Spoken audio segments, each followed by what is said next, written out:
Assalamualaikum warahmatullahi wabarakatuh. Hamdan wa syukran lillah, wassalatu wassalamu ala rasulillah wa ala alihi wa sahbihi wa mawala. Amma ba'du. Faqala Allah Ta'ala fil Qur'anil Karim, a'udzu billahi minasy syaithanir rajim. Bismillahirrahmanirrahim. La in syakartum la azidannakum wa la in kafartum inna azabi lasyadid. Seandainya kamu bersyukur, sungguh pasti akan aku tambah nikmatku untukmu. Dan seandainya kamu kufur, sungguh azabku amat pedih. Saudara-saudara sebangsa dan setanah air yang saya hormati, suatu bangsa yang besar adalah bangsa yang tidak lupa akan sejarah.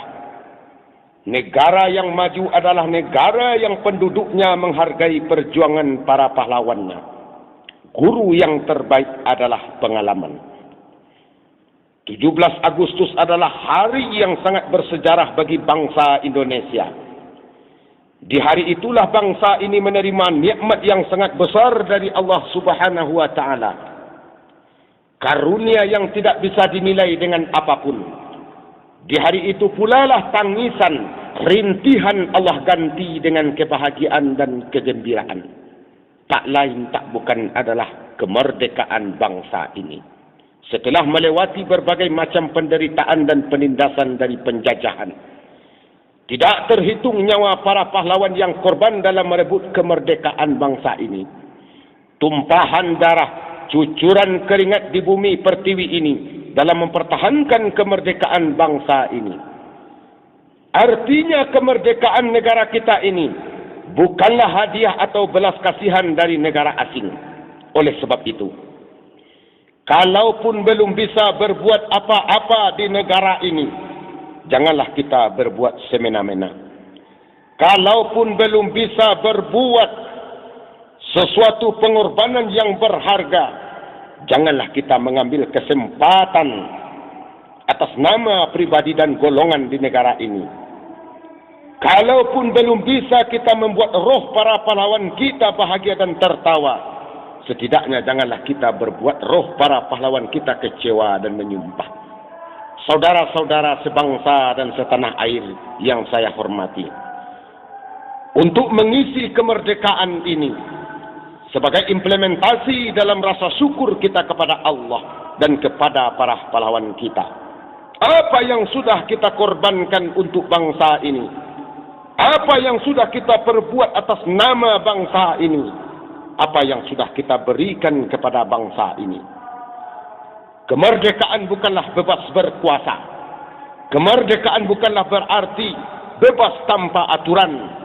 Akan tetapi kemerdekaan berpijak pada ideologi yang teraplikasi dalam Pancasila, yang dijadikan sebagai dasar atau asas negara kesatuan Republik Indonesia. Apa yang kita saksikan hari ini, jawabannya sudah ada dalam Al-Quran. A'udzu billahi minasy syaithanir rajim. Bismillahirrahmanirrahim. Zaharal fasadu fil barri wal bahri bima kasabat aydin nas. Nyatanya kerusakan di darat dan di laut, itu semua ulah perbuatan manusia itu sendiri. Oleh sebab itu, mari kita sama-sama introspeksi diri. Negara kita sekarang sedang sakit. Negara kita sekarang sedang banyak masalah. Negara kita sekarang sedang terpuruk. Selaku anak bangsa, kita dituntut untuk menunjukkan peranan kita. Artinya, kalaupun belum bisa menyembuhkan penyakit bangsa ini, janganlah kita menambah penyakit baru. Kalaupun belum mampu menyelesaikan masalah bangsa ini, janganlah menambah masalah. Buat apa kita buang master di negara kita sendiri, kalaupun itu akan menambah malu kita di mata dunia.